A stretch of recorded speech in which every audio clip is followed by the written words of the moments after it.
Today, my guest is Janie Emaus, a woman who does it all, author and caregiver.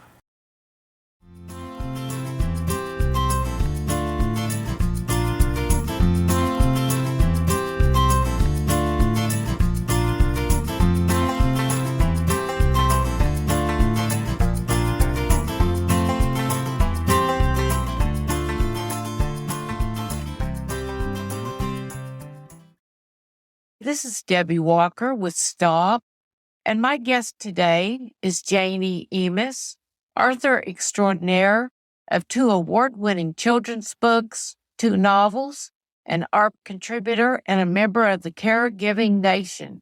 Hi, Janie. Hi, Debbie. How are you? I'm doing great. To give a little backstory, way back in 2019, I started following you on Medium.com, a platform for writers and readers. You gladly accepted my invitation to write for Middle Pause, the publication of Stop, and I included one of your articles in the MP anthology. That's how we met, but I want to hear a little about you and your writing process. Become such a prolific author. Well, I wouldn't really say that I'm that prolific. I'll tell you that writing is my sanity. It's like it's my drug of choice because it keeps me sane. And when I do have a crazy life, I've taken care of my 98-year-old mother and my husband who is in a wheelchair. And throughout the years, I've taken care of my grandchildren. It just seems that stories collect in my head and writing them down, no matter who's going to read them, it benefits me also. But I started writing, I guess, when I was in like elementary school. I've always told stories. At the very, very beginning, it started when I would read the newspaper to my sister, who was a little bit younger than me, and I would add her name into the story that I was reading in the newspaper. And she said, "Oh my God, I'm in the news." And I thought, well, she can't be that gullible. But she was my biggest fan. And from then on, it was just stories. They're just there. I don't know. I can't ever imagine not writing. Yes. Go ahead. I started writing for kids, and then I branched out for writing for adults, and then I was writing articles. Eventually, one of the first children's book ideas had sold after many, many years of trying. That was the Latkes for Santa Claus. That's why I write so much. Well, you sent me a signed copy of your award-winning children's books. I thank you, and I read it to my grandkids, and they really loved it.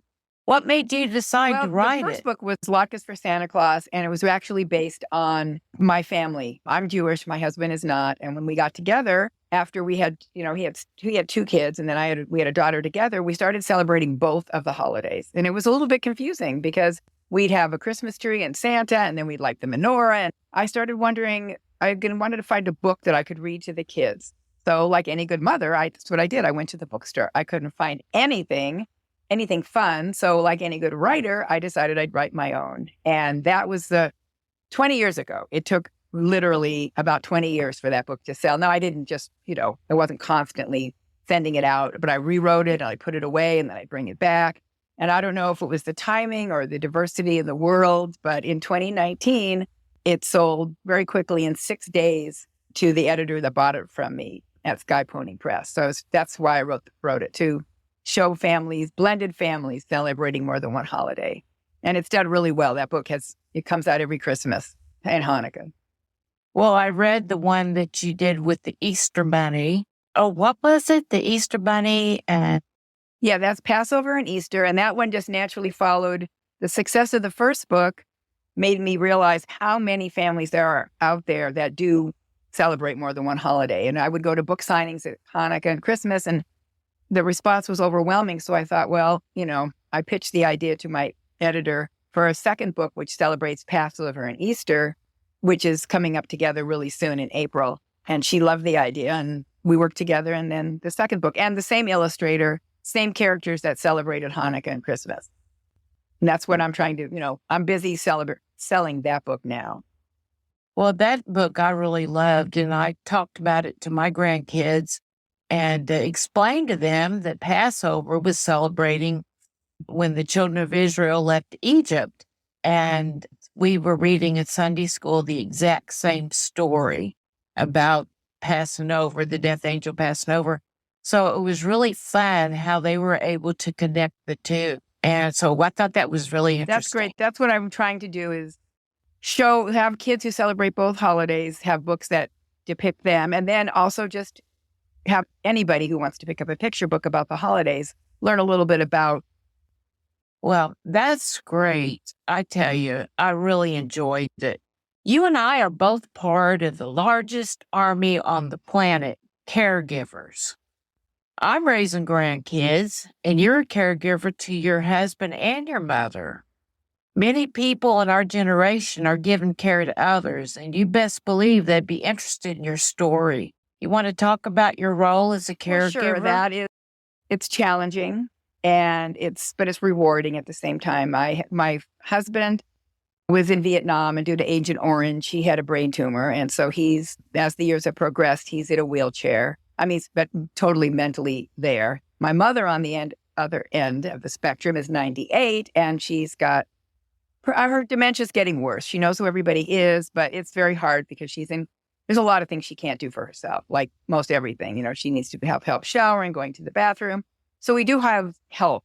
I don't do it all myself. I have a caregiver who comes sometimes during the week. And when I leave, I have to have somebody here. But it's difficult. It's hard. But it's also a lot of humor involved. And I'm actually working on a book of essays that I'm going to try and look for an agent that has to do with caregiving, but showing the humorous side of it. Because if you don't approach it with humor and joy, I mean, it'll just, as you know, it'll just take you down. And you have to have time for yourself. You must make time. If it's just like I'll go for a walk a few times a week with a girlfriend, and, I'll go out to dinner once a week. If you don't do me time as a caregiver, you'll get angry and resentful. And there is some, believe me, I get upset. I have to take a step back and have some patience. And it's not always as easy, but it's rewarding. And I don't know if I could live with myself if I wasn't there to help these people I love. Yes, that's the same way I feel. Can't let our blood disappear into the earth. We've got to be there for them. I get overwhelmed quite a bit, but it's all about perspective. You've got to listen and love and be patient.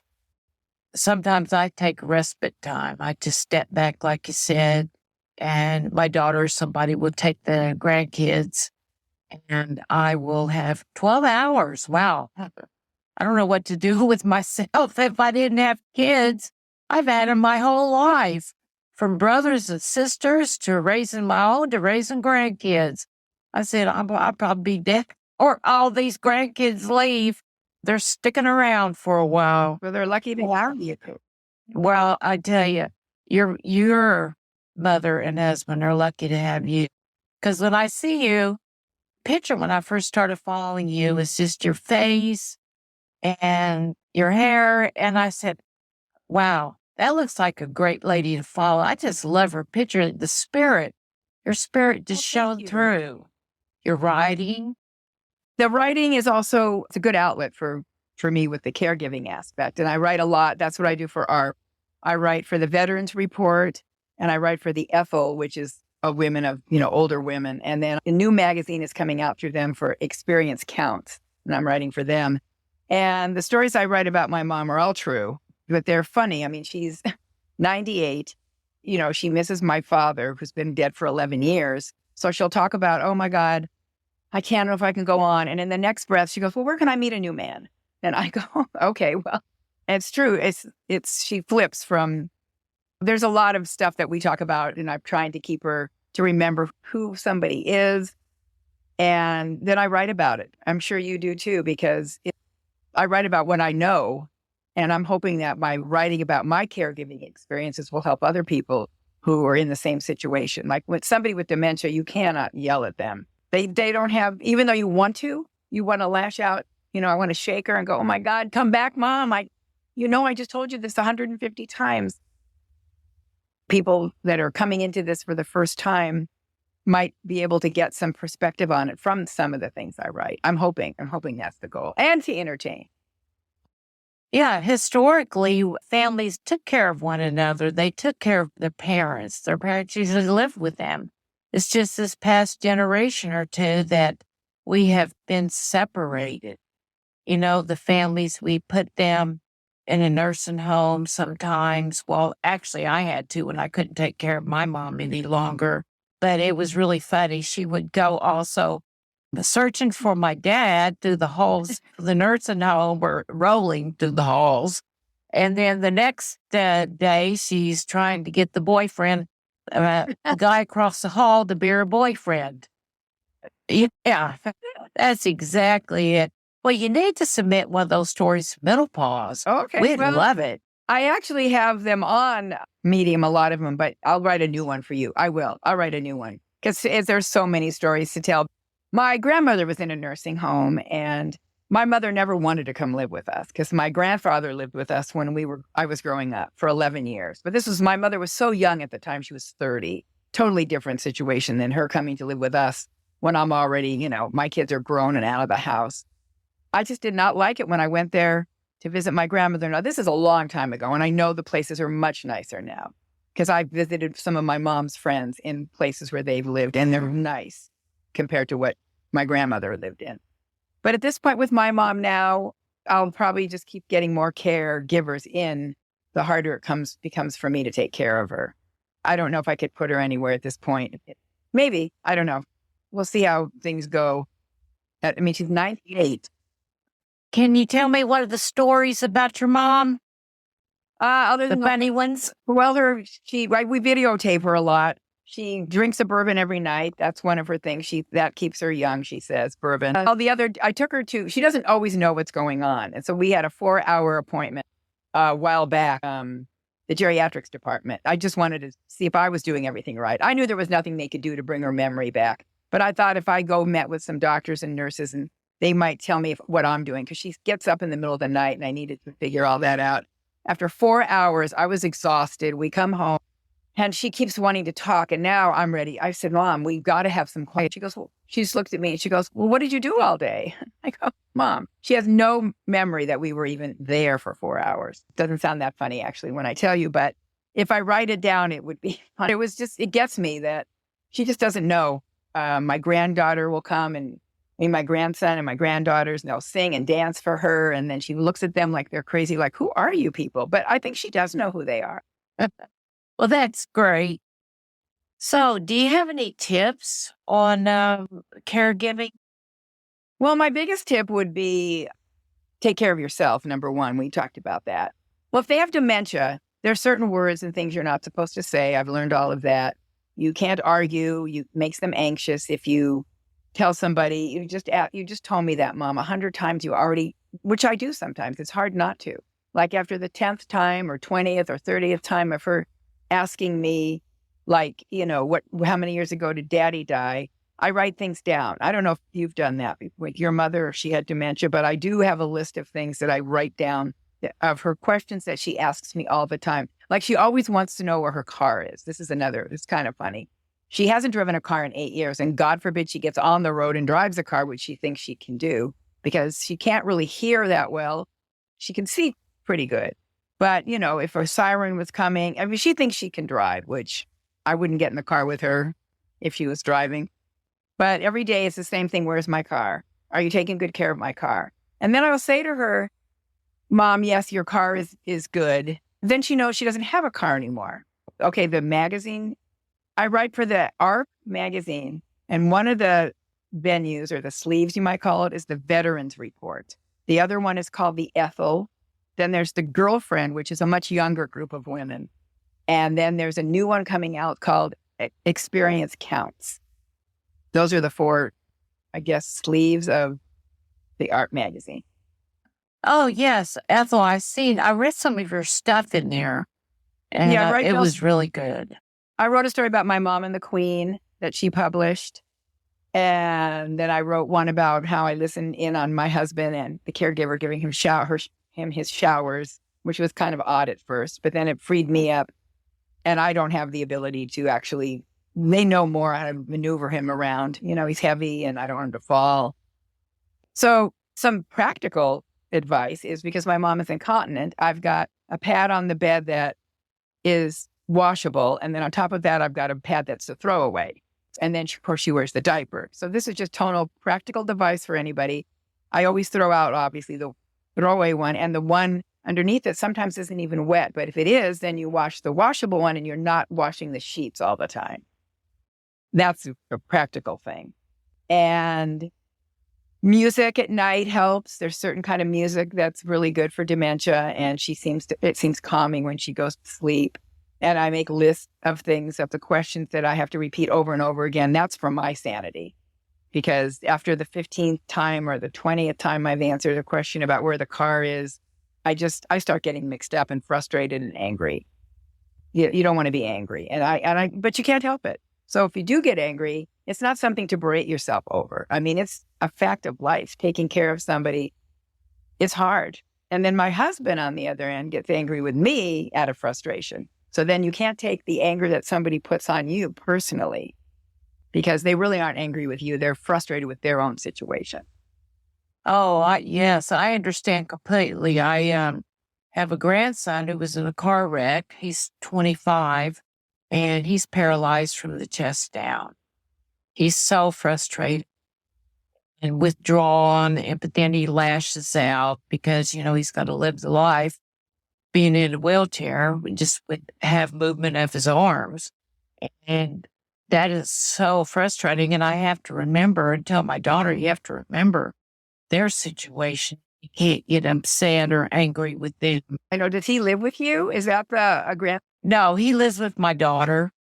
Oh, that's so sad. Yeah.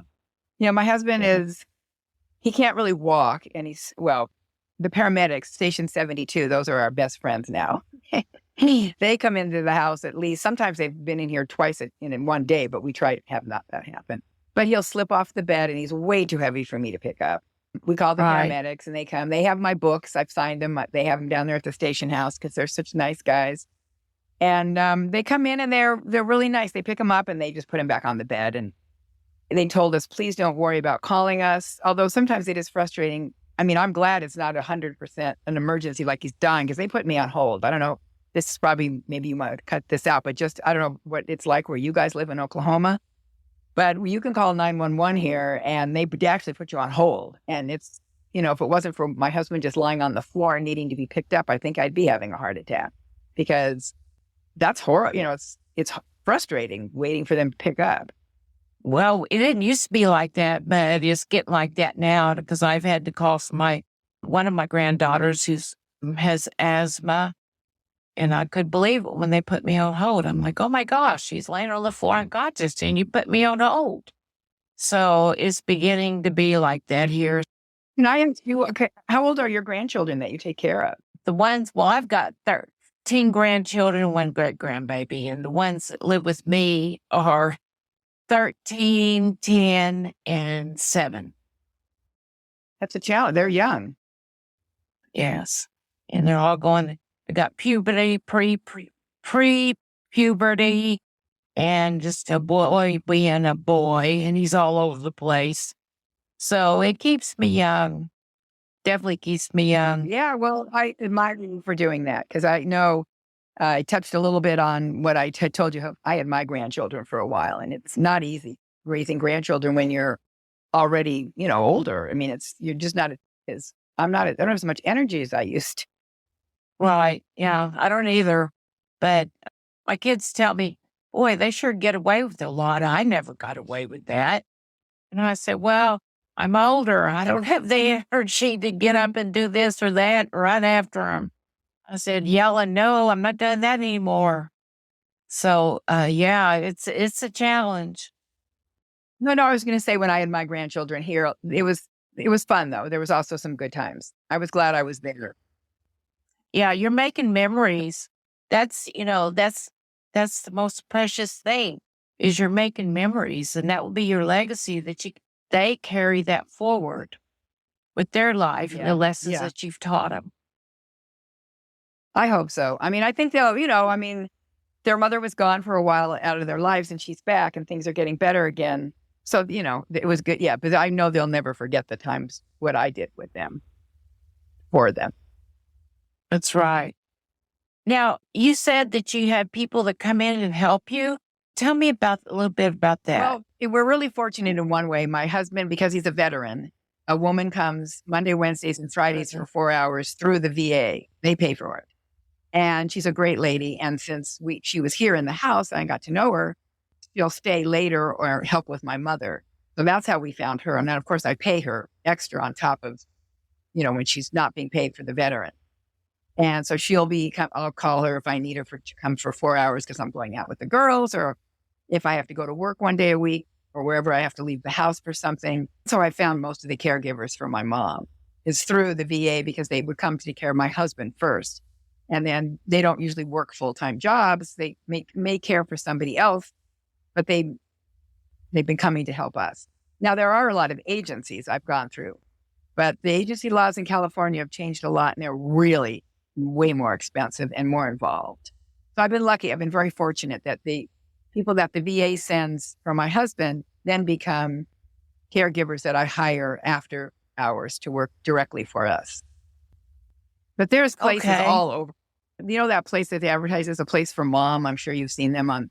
Yeah, I've seen I called that. them, and then finally I told them stop calling me because I just wanted some information, and then I was getting inundated. But they might be a really good place if I ever really did need them. I didn't need them yet. I just had a question to ask. Well, I mean, it's amazing that your mom's I know, 98. she's very healthy, physically very healthy. She walks with a walker. She takes like one pill. She has asthma, so she takes her inhaler, and but she doesn't always know. Like a cousin came yesterday to visit, a younger, somebody like 78 that was my mother, knew when she was younger. She didn't know who she was, but that's okay. She spent a good hour talking, looking at pictures, and then after my cousin left, she asked my mom, wanted to know who she was. When did I meet her? How is she my friend? And I tried to explain to her she was my mother's cousin, but that just didn't register. Yeah. For the moment. And I try and get her out of the house. I went to sign books the other day. I'm going around to all the local indie stores that have my book for Easter and signing copies, in the store. And I'll take my mom for the drive. So while we're driving, I think she has a good time looking around and seeing things. When we get back, she doesn't remember that we went. So that's a bit frustrating because it's not easy getting her in and out of the car. But then I wonder, well, should I even have taken her? And then I think, yes, I should have, because she was happy while we were there. While we were doing what we were doing, she may not remember that we went, but she can't just sit home in the house all the time. I mean, she's got to get out and do something. Yeah, yeah. I remember with my mom, when I would take her for a drive, she would read every street sign, stop sign, store sign, talk about roadkill. Then she'd start counting the roadkill. So we'd have a game with that. It was so funny. Oh my gosh. That's so familiar that you said that, because my friend whose mother recently passed away, he said the same thing. And my mom does that. I guess it's just, she would look up and all of a sudden she'd just blurt out Nordstrom's or, a street sign that we'd see. And it's part of getting older, dementia. I don't know. Yeah. Talk about some of your resources. As for caregiving or for writing? For both, writing, whichever one you want to talk about. I'm a member of the SCBWI, which is the Society of Writers and Illustrators. That's been invaluable for me. I've met a lot of people through there. They have a yearly conference. Then I was a member of the Romance Writers of America for a while, because I did a time-traveling romance book, which tanked, but that's okay. But anybody likes time travel, I think it's still a good book. And then now I'm also the member of the Women's Fiction Writers Association. So those writing groups are really invaluable for meeting other writers and networking. And I had a writer's critique group for probably 25 years. It was an amazing group. We stayed together for a really long time. So that's on the writing end. And then on the caregiving end, I have the Kaisers, where my mother belongs, and I have the geriatrics department and the doctors that I talk to. And then I think a lot of my resources for caregiving have been like you and other caregivers who write articles or who talk about it. I get more from talking to somebody like my friend who was with his mother until she passed away, and she didn't even know who he was at the end. I think that's more valuable to me, like friends who are going through it, and we can kind of relate to each other's stories. Like when you told me your mom would read the street signs, go, okay, yeah, that's common. And learning about just how people that with dementia feel and act and what you're supposed to do. The social workers at Kaiser helped me a little bit, but mostly, and I read articles. I'll read some of the ones on Medium and other, like in the art magazines the other authors that are in there that write along with me have done articles. But I think that talking to you and people that are doing the same thing is, to me, the most invaluable resource. That's right. I also agree. That's where we get our strength and encourage and inspiration. Yeah, because if somebody's, I'm ready to blow my brains out for something. Oh, then I call my sister. Oh, and I get a lot of my strength from having a martini. I'll go take a glass of wine and I'll tell my mom I'm going outside to pick up dog poop because we have 2 dogs. There's always a lot of dog poop. And I'll leave her in her chair with the newspaper and I'll go outside with my wine after 6 o'clock and just sit and look at the tree out in the backyard and just relax. Oh, I do the exact same thing. Not the wine part, but I'll go out in my backyard and I have my wheelchair and I'll just sit there and just relax and look at the trees. And I made a little garden. I call my wonder garden, my fantasy garden. It's just a little garden with a little white picket fence about 3 feet long and flower pots with flowers in them and little metal butterflies that are about, 6 inches apart. And I probably got 20 of them in my little garden around in the little pots and the fence. And just sit there and relax. Yeah, you need that. I need that. I do. And then I've always got my cell phone with me. I take it everywhere because my husband, if he needs me from somewhere in the house, he'll call me. And my mom can't, but she'll yell for me. She just will yell my name. I have this feeling I'm going to hear her calling me long after she's gone. I mean, I wake up in the middle of the night. Sometimes, how when you're a young mom, you hear the baby go, mommy. I hear Janie. Right. I wake up sometimes out of a deep sleep and I think I'm hearing her and she's not calling me, but she does sometimes. She's gotten up in the middle of the night, walked around and wants me to take her home. And in that case, I just say, okay, tomorrow morning we'll get up and we'll go home. It's the middle of the night. It's like 2 a.m. You can't make logical conversation that you are home. I just get her back to bed. I give her melatonin. Say, here, take this little candy. Go back to. That reminds me of a funny story with my mom.